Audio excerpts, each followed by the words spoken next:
Olá, eu sou o professor Marcelo Trezel, sou do programa de pós-graduação em comunicação aqui da URGS e também dou aulas no curso de graduação em jornalismo.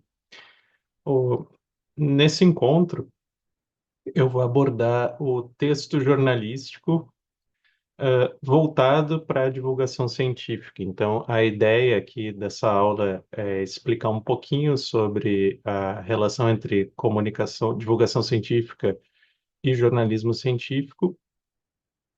E também dar algumas dicas e fazer uma introdução ao formato de texto notícia, que é o formato básico, né, do jornalismo, embora existam outros, como reportagem, nota, artigo, né? O nosso foco aqui vai ser a notícia, que é o que a gente imagina quando pensa num texto jornalístico. Então, eu vou compartilhar agora a minha tela com vocês. Por que a divulgação científica, né? Porque todos nós, como cidadãos, somos especialistas em algum assunto, né? Eu sou doutor em comunicação e fiz alguns semestres de farmácia no início da minha carreira acadêmica. Então, eu entendo um pouquinho de química, um pouquinho de bioquímica, consigo talvez pegar um artigo científico e entender alguma parte dele, mas eu nunca vou entender como uma pessoa que é formada, né, pesquisadora em bioquímica, assim como um doutor em física vai entender muito de matemática e talvez bastante de química também, mas talvez não entenda muito de sociologia e precise, né, de que aquela ciência seja traduzida para ele. Então, esse é o sentido da divulgação científica e o jornalismo, o texto jornalístico, é uma das formas de se fazer esse trabalho. Bom, a maioria das pessoas, né, especialmente quem não é pesquisador, ainda tem o problema de não conhecer o método científico e precisar também de algum apoio para compreender isso. Eu trouxe aqui esse slide que é de uma brincadeira da BMJ, uma revista de medicina britânica, em que eles no Natal fazem uma edição especial, né, com alguns artigos assim mais de, né, de meio de humor, meio de brincadeira. Ah, e eles pediram para 57 crianças de 9 anos criarem panfletos sobre prótese de quadril, né, cirurgia de substituição da prótese de quadril. E a ideia era que as crianças, né, seriam mais capazes de ensinar aos pacientes o que que tava, como é que funcionava a cirurgia, quais eram os cuidados, quais eram as consequências dela, do que os panfletos criados pelos próprios hospitais, que normalmente usam um jargão muito técnico, né? Se vocês forem na internet, tem alguns canais que tentam explicar a ciência para pessoas de 5 anos, como se a pessoa do público tivesse 5 anos de idade, né? Então, essa noção, né, de se colocar no lugar de uma criança, né, como se a gente estivesse explicando para um filho, né, ou para um sobrinho, alguma pesquisa científica, pode ser uma abordagem, né, ou uma ajudar na nossa imaginação. E realmente, né, a maioria da população tem um nível de alfabetização que está aí na casa dos 8 anos de idade. Então, realmente, quando a gente está falando para um público mais amplo, pode ser necessária essa, essa simplificação.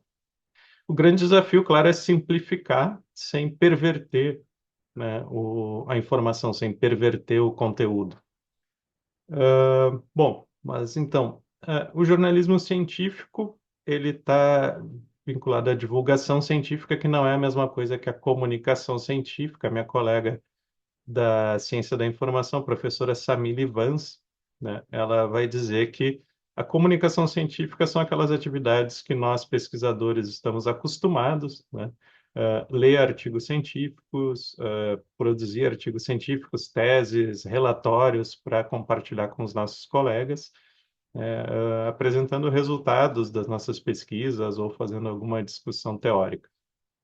Então, gráfico que foi adaptado pela professora Samile. ele mostra a relação entre os diferentes aspectos da comunicação e da divulgação científica. Então, a gente começa lá no primeiro, os cientistas falando com os próprios cientistas, difundindo o conhecimento, na academia. Depois, cientistas que são professores vão compartilhar esse conhecimento com seus estudantes, né? Então, ensino da ciência vão fazer a formação dos cientistas, né? Os professores, museólogos, cientistas também vão entrar em contato com alunos, né, do ensino fundamental, nas escolas, nas universidades, nas feiras de ciência, nos museus, né, que são também veículos de divulgação científica. Ah, e vão ter contato no quarto quadrante com os jornalistas, né, que vão difundir para a maior parte da sociedade, então, através da televisão, revistas e jornais, o, o estado da arte, da ciência em um determinado assunto ou algum avanço importante, né, algo desse gênero. A divulgação científica, ela começa há muito tempo, né, já ali na época do Iluminismo, os enciclopedistas propuseram, então, um compilado de todo o conhecimento científico e filosófico, né, disponível, naquela época. A gente conhece ele como enciclopédia e até hoje, né, a gente ainda se vale desse instrumento para fazer a divulgação da ciência. Wikipédia, hoje, né, substituiu aquelas enciclopédias em 30 volumes que às vezes a gente tinha na casa dos nossos avós. E ela também se tornou mais, né, participativa na medida em que qualquer pessoa pode contribuir com a Wikipédia. Inclusive, né, vários especialistas costumam, né, aprimorar os verbetes ou iniciar verbetes na Wikipédia. Então, eu conheço muitos colegas cientistas que participam ativamente. Eu mesmo já participei muito da Wikipédia na minha área de conhecimento.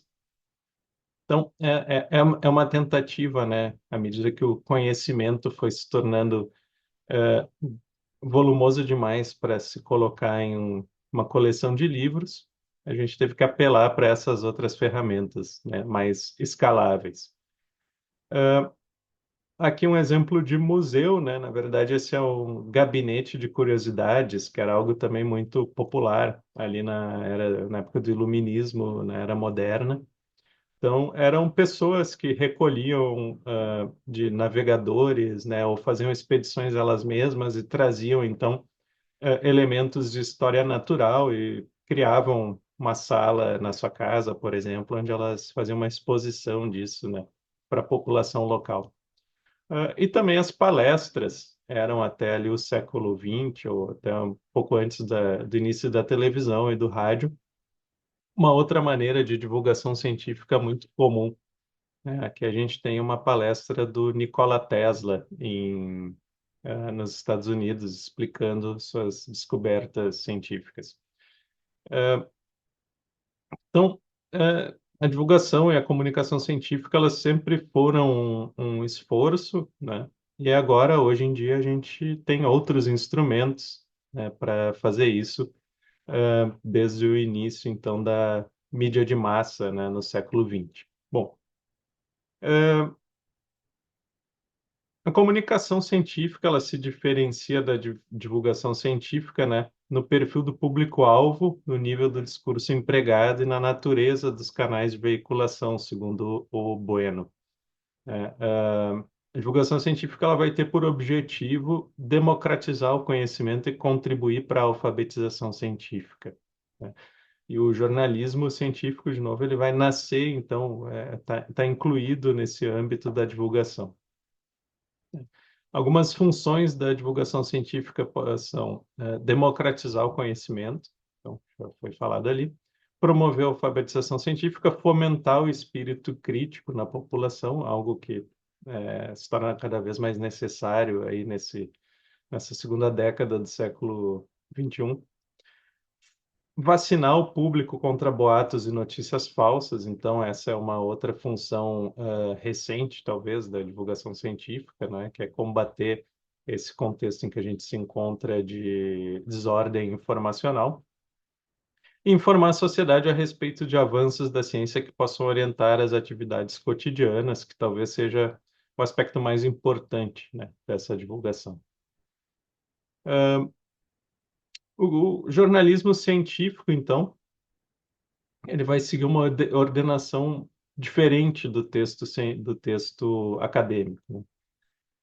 Não vai ter objetivos, metodologia, conclusões, etc. Ele vai ter a presunção do interesse do leitor pelos resultados e aplicações das pesquisas, mais do que pelo próprio saber científico que foi construído, né? Eu, como pesquisador, muitas vezes vou ler um artigo mais para saber qual foi a metodologia, por exemplo, utilizada, e às vezes menos pelos resultados que foram encontrados, né? Mas para o público em geral, o que importa são os resultados e como esses resultados podem ser aplicados nas suas vidas.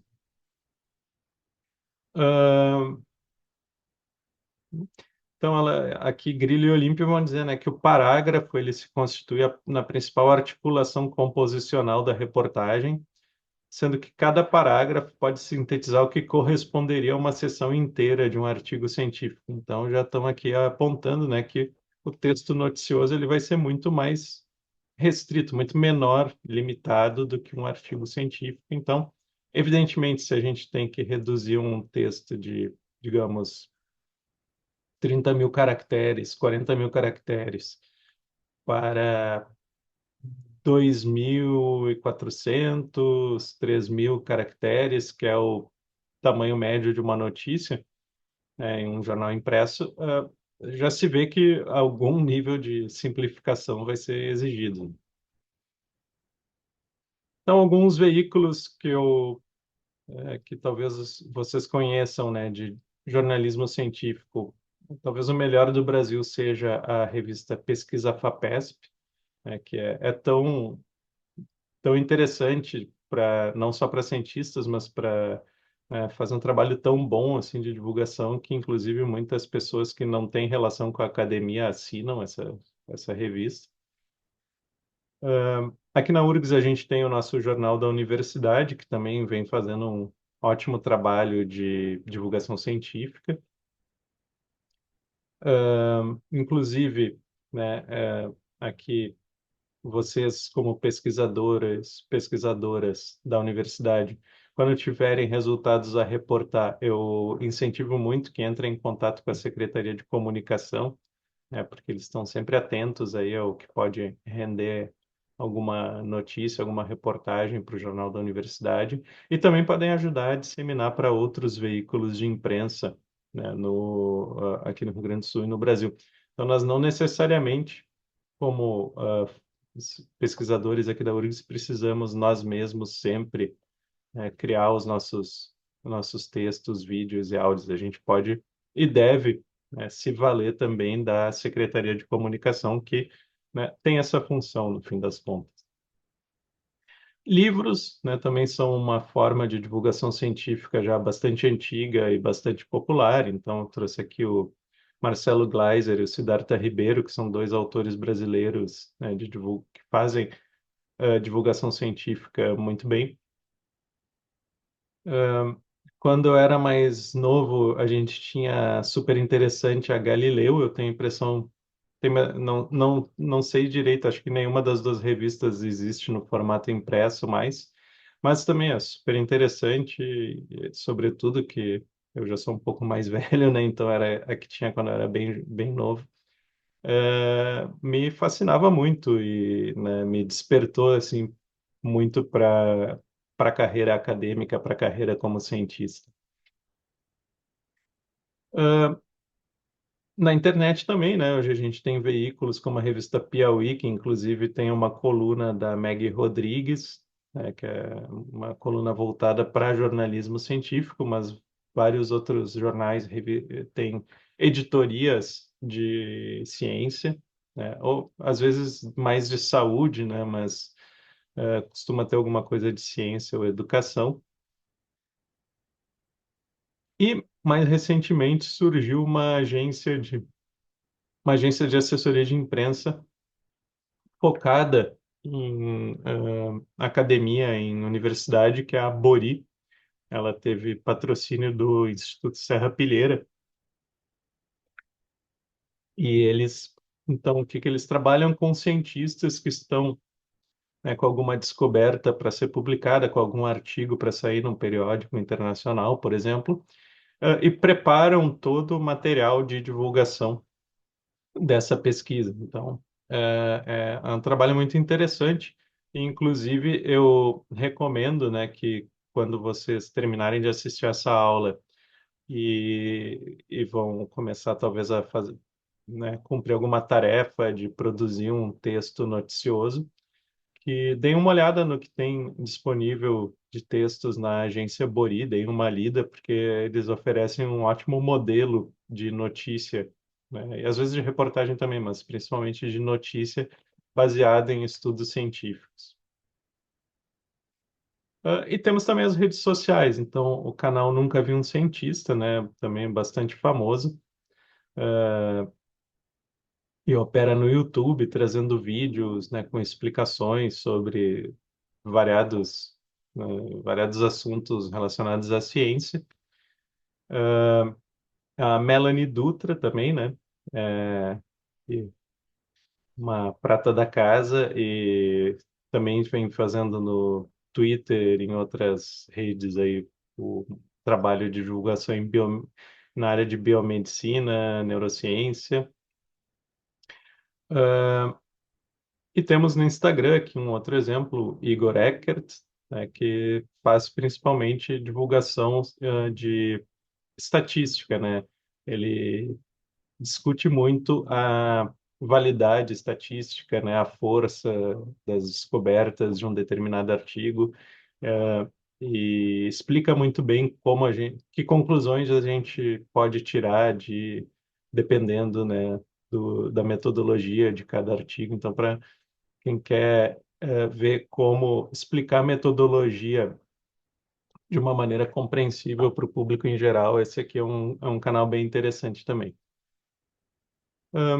Então, no nosso caso, o foco é no texto jornalístico, né? Ou seja, o texto que a gente vai ver na Zero Hora, na Folha de São Paulo, no Estadão, ou na revista FAPESP, no Jornal da URGS.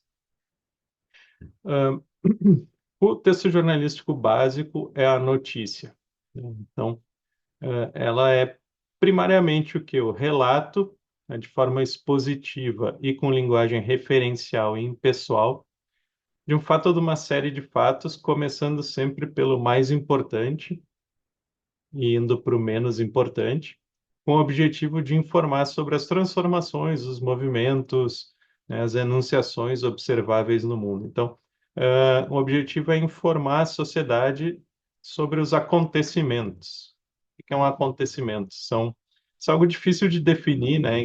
Até mesmo na comunicação a gente discute bastante, né, o que é um acontecimento, assim, do ponto de vista teórico. Mas o acontecimento é aquilo que sai do comum.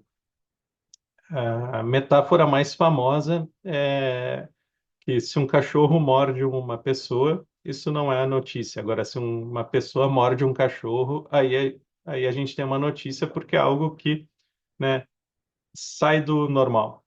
Então, notícia, um acontecimento jornalístico, normalmente ele vai precisar ser algo que, né, sai da rotina, ou também, né, acontecimentos jornalísticos vão ser as atividades das autoridades, do presidente da República, do governador do estado, né, das celebridades. A programação cultural é de interesse jornalístico, então daí a gente tem essa área mais de serviços, né, em que vai se fazer notícia sobre um filme que está estreando essa semana, né, sobre um show que vai acontecer na cidade. Ou também podem ser eventos, um congresso, né, Copa do Mundo, a morte do Papa, né, que aconteceu pouco antes de eu gravar esse vídeo aqui. Então, é, o acontecimento jornalístico ele vai ser o material, né, que a gente vai usar para produzir notícias, né? E com uma série de notícias, produzir uma edição diária de um jornal, ou de um telejornal, ou de um radiojornal, né? Embora se apresente como objetiva e baseada na adequação aos fatos, a notícia é um relato de aparências, né? E ela é influenciada por critérios ideológicos e contextuais, né? E é orientada pelo que a gente chama de valores notícia. Então, valores notícia podem ser a novidade, né? Então, algo que aconteceu recentemente, podem ser a autoridade ou o fato de ter pessoas com autoridade envolvidas no caso, a proximidade, ou seja, um acontecimento em Porto Alegre vai ser mais importante do que um acontecimento, né, em Dakar, no Senegal, para nós aqui que moramos em Porto Alegre, né? E por aí vai. Eu não vou entrar aqui nessa parte mais teórica, né, de discutir o quanto a notícia é verdadeira, não é verdadeira, o quanto ela reflete a realidade, não reflete, né? O que eu posso dizer é que objetividade, quando a gente fala em objetividade no jornalismo, a gente não está se referindo a ser totalmente neutro ou imparcial, porque isso é muito difícil. A objetividade, ela tem a ver mais com o que a gente poderia chamar de honestidade, né, no tratamento de um acontecimento. Então, eu, como jornalista, eu posso ser torcedor do Grêmio, mas se eu for fazer a cobertura de um jogo do Inter, eu vou procurar ser, né, honesto com os fatos e relatar os fatos, eh, como eles se apresentaram para mim. E muitas vezes, inclusive, um jornalista que torce para o Grêmio vai ser até melhor repórter de acontecimentos do Inter, porque a pessoa vai se policiar para não ser tendenciosa e, né, esse autopoliciamento vai acabar rendendo uma notícia até mais bem produzida. Então, sim, a gente sabe que existem muitas questões, né, ideológicas ligadas com o jornalismo, mas né, esse não é aqui o nosso ponto aqui de aula, né? Quem quiser se aprofundar nessa teoria, né, e também nos aspectos de texto, eu recomendo muito a leitura do trabalho do professor Nilson Lage, que era da UFSC, e os livros dele estão disponíveis no site pessoal dele, depois eu posso, né, colocar o link na descrição do YouTube, para vocês verem, mas também vocês podem procurar Nilson Lage no Google e tem lá, então, alguns livros que, para quem quiser se aprofundar, na teoria e na técnica da notícia. Então, Lage vai dizer, né, que desde tempos antigos a notícia tem sido o modo corrente de transmissão da experiência, né, a articulação simbólica, que usa a linguagem, né, que transporta a consciência de um fato a quem não o presenciou. Então, a notícia é, é um formato de transporte de informação, basicamente. É o texto básico do jornalismo e vai expor um fato novo ou desconhecido e seus aspectos mais importantes, né? Não é um texto argumentativo, salvo quando a gente está reproduzindo na forma de citação argumentos, né, das nossas fontes. E ela vai afirmar, não vai questionar. Então a notícia ela não vai ser reflexiva, ela vai afirmar aconteceu X no dia Y, no lugar Z, né? A notícia ela não investiga as causas e consequências de um acontecimento ou de um fato social, né? Ela não é um texto acadêmico, que é o que costuma fazer isso, né? Ou um artigo de opinião, talvez, né?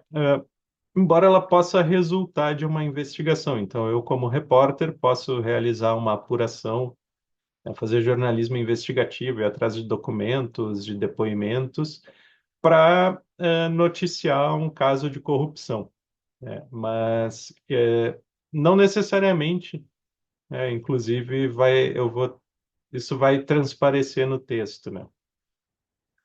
O texto noticioso canônico, ele não quer convencer, né? Ele pretende mostrar o que aconteceu, né? Então, é, esse é o ponto mais importante. A notícia, ela é muito objetiva, né? Então a gente procura se despir de toda a subjetividade durante a redação e mostrar como se a gente estivesse narrando, né? A notícia, inclusive, ela vem né, dos relatos orais, né?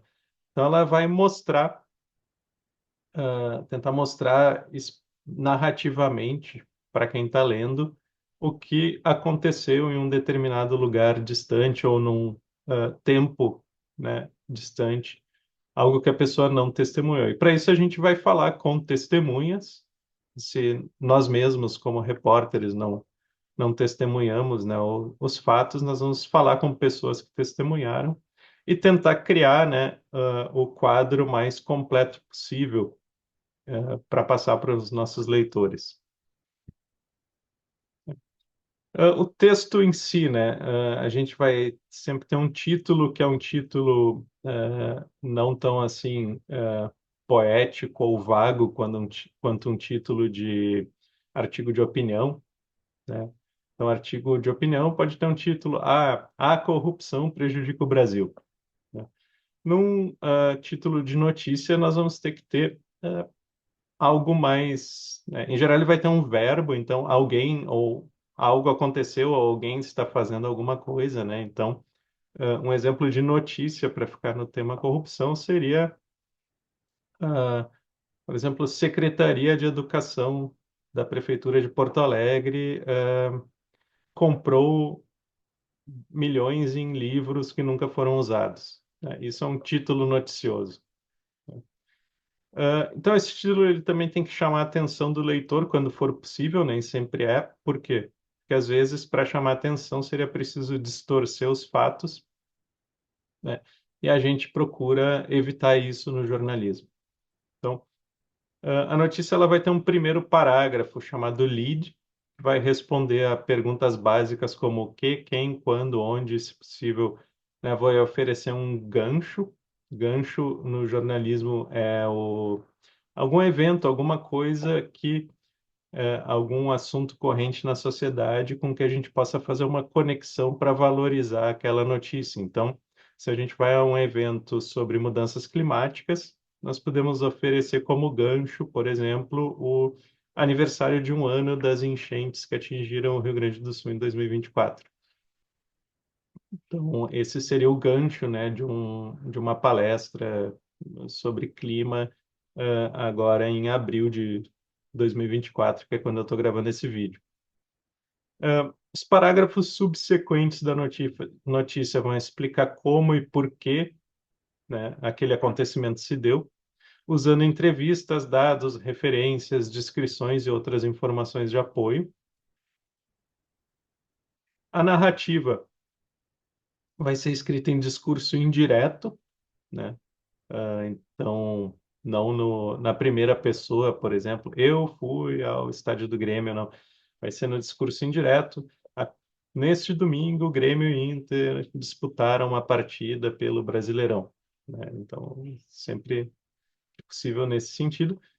E a gente vai usar aspas, né? O que que são aspas? Aspas são citações, né? Então, a gente vai entrevistar pessoas, entrevistar um jogador do Grêmio, entrevistar o técnico do Inter, e vamos separar frases dessas pessoas, né, que representem da melhor maneira possível, né, o sentido da entrevista que essas pessoas nos deram, porque às vezes nós vamos falar 10 minutos, meia hora com a pessoa e vamos conseguir usar só uma ou duas frases, né? Então, tem que ser frases muito bem escolhidas e que possam realmente ser o cerne, né, da opinião delas, né, ou dos argumentos delas. E essas aspas, essas citações, elas vão servir como evidências dos fatos.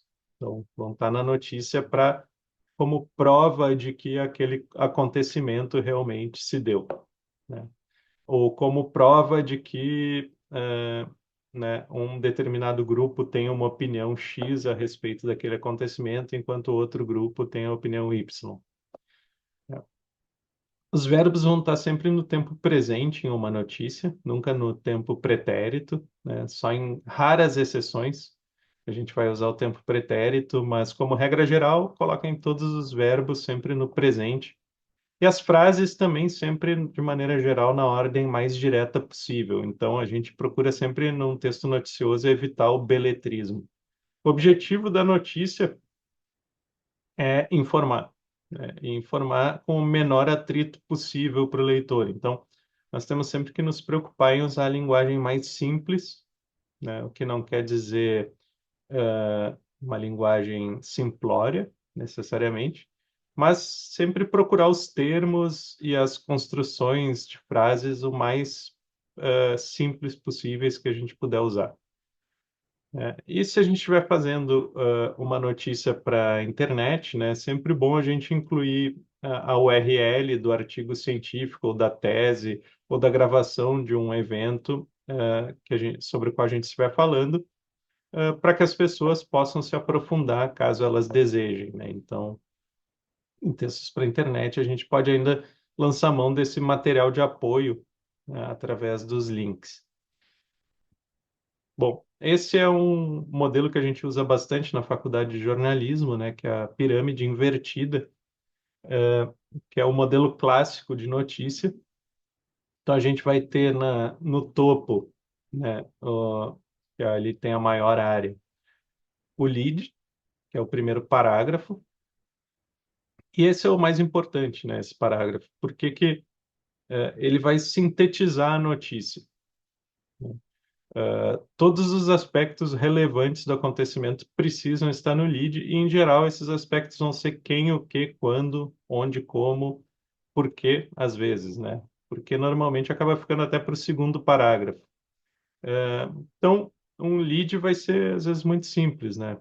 É, Nesta quinta-feira, dia 24 de abril de 2025, dois automóveis colidiram na esquina das avenidas Ipiranga e Ramiro Barcelos, causando a morte dos dois motoristas. Isso aqui é um lead que eu inventei agora, né? Só para dar um exemplo para vocês. Então a gente tem aí várias respostas, né, para essas perguntas nessa frase que eu falei. O Hélio Gaspari, né, um jornalista e colunista bastante famoso, ele diz que se tem pauta, né, tem notícia. Se tem notícia, tem lead. E se tem lead, tem título. Então, o que que ele quer dizer com isso? Que se a gente tem um bom assunto, né, a gente consegue fazer uma notícia, redigir uma notícia, se a gente redige bem a notícia, ou seja, nesse formato de pirâmide invertida, né? Se a gente tem noção do que são os aspectos mais importantes do acontecimento, a gente não vai ter dificuldade de fazer o lead, e se a gente conseguir fazer um bom lead, a gente vai conseguir fazer um título naturalmente para a notícia.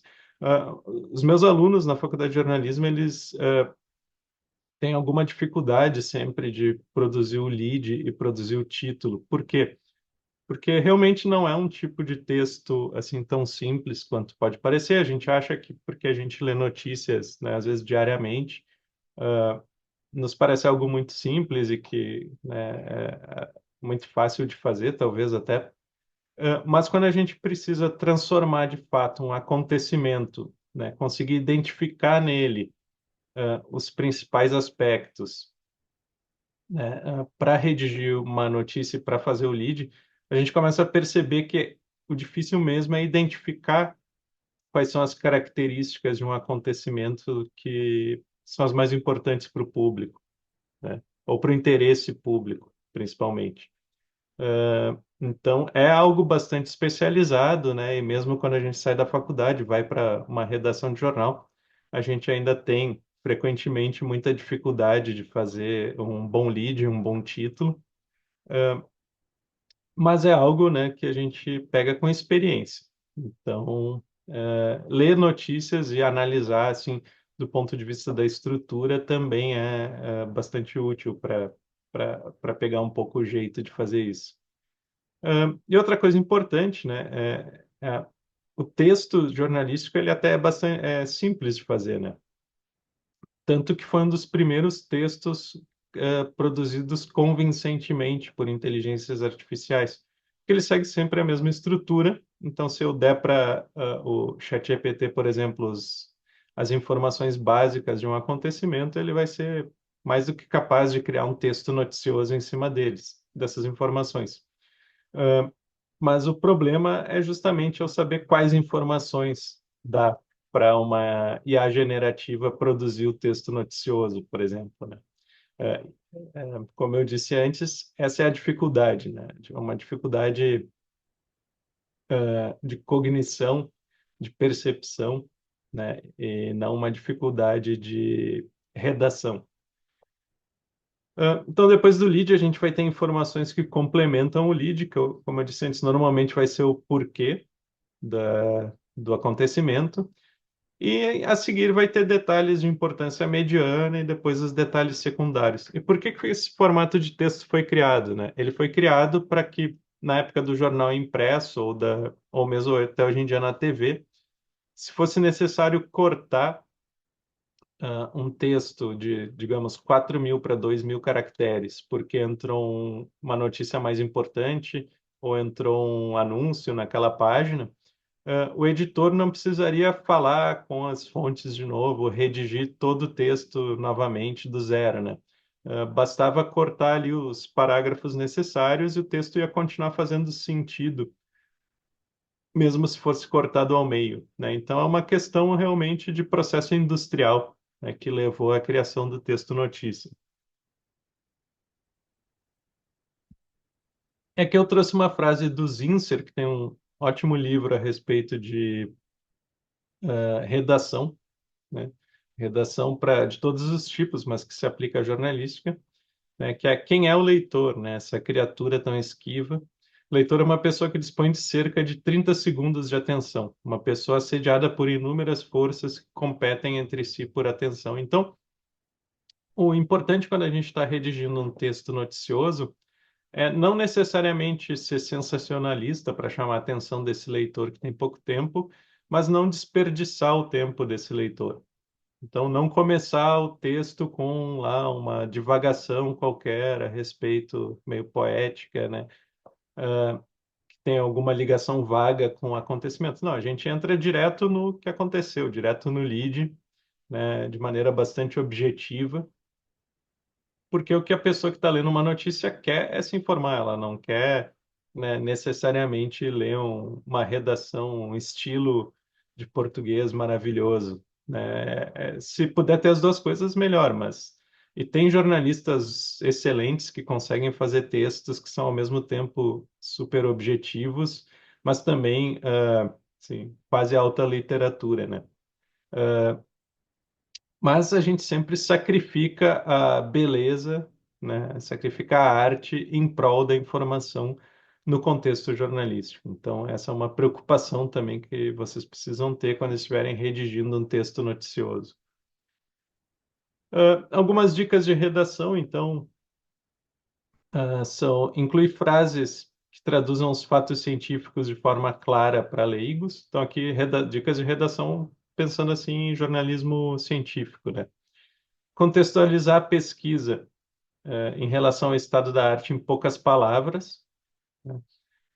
Quando for o caso, indicar como o leitor final poderia aplicar o conhecimento no seu cotidiano, usar metáforas para facilitar a compreensão.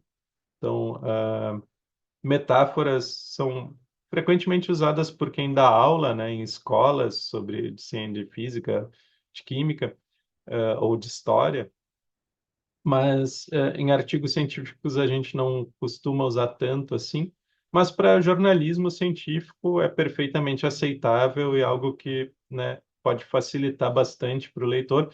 A gente só tem que tomar muito cuidado com as metáforas para que elas não também deem alguma noção errada a respeito de algum fato científico, né?